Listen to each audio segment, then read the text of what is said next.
Thank you, Ms. Royal. I now recognize Mr. Whitson for his opening statement. Chairwoman Green, Ranking Member Stansbury, members of the subcommittee, thank you for the opportunity to testify today. On the campaign trail, President Trump promised to take on the bloated bureaucracy in D.C., rebuild trust in the DOJ and the FBI, crack down on waste, fraud, and abuse, and restore common sense. And on day one, he started delivering on those promises with a wave of executive orders and the official launch of Doge, which he, of course, tasked Elon Musk to lead. Already, Doge efforts have brought to the public's attention countless examples of wasteful spending, including $59 million paid to luxury hotels in New York to house illegal immigrants, $1.5 million to advance DEI in Serbia's workplaces, $32,000 for a transgender comic book in Peru. The list goes on. But rather than applauding the work of Doge, the left has launched a coordinated campaign to try to demonize Mr. Musk with the hope of shifting focus away from the disastrous waste, fraud, and abuse that occurred on Biden's watch. But guess what? It's not working. Because no matter what political party people hail from, the vast majority of Americans agree that $10 million worth of food funneled to Al-Qaeda was probably not the best use of taxpayer money.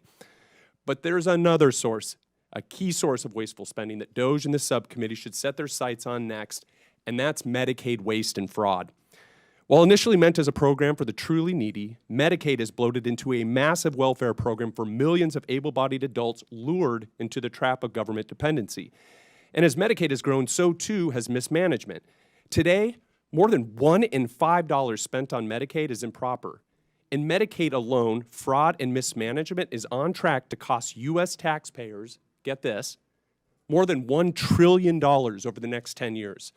When it comes to the problem of improper payments, the Medicaid program is the biggest culprit, encompassing nearly 1/3 of all federal improper payments. And more than 80% of Medicaid improper payments are due to one thing: eligibility errors. If Congress wants to help President Trump address wasteful spending, then targeting eligibility errors in Medicaid should be one of your top priorities. Bottom line, to address this challenge, Congress can take 3 decisive actions. So first, Congress can strengthen the Medicaid program through legislative action.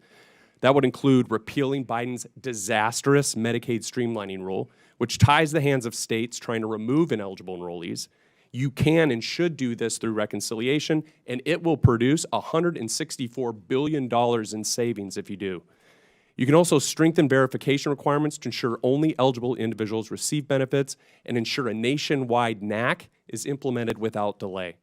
Second thing Congress can do is help President Trump's Doge effort by ensuring that entrenched partisan bureaucrats don't stand in the way of reform.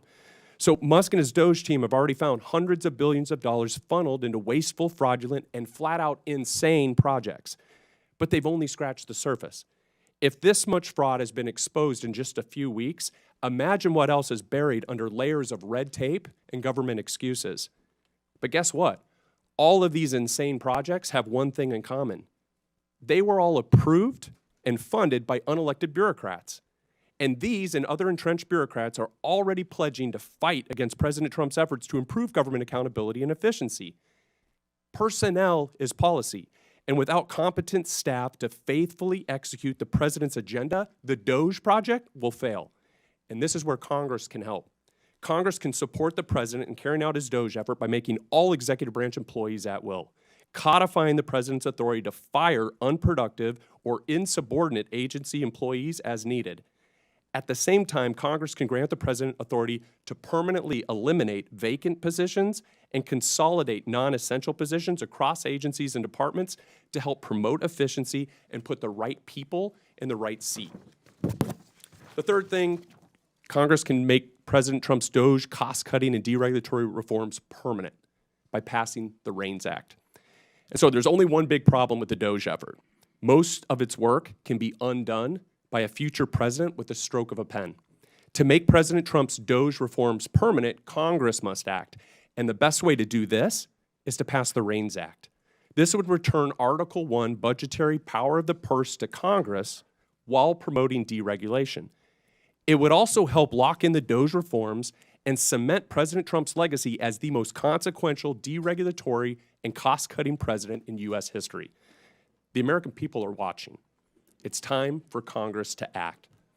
Thank you, and I look forward to your questions.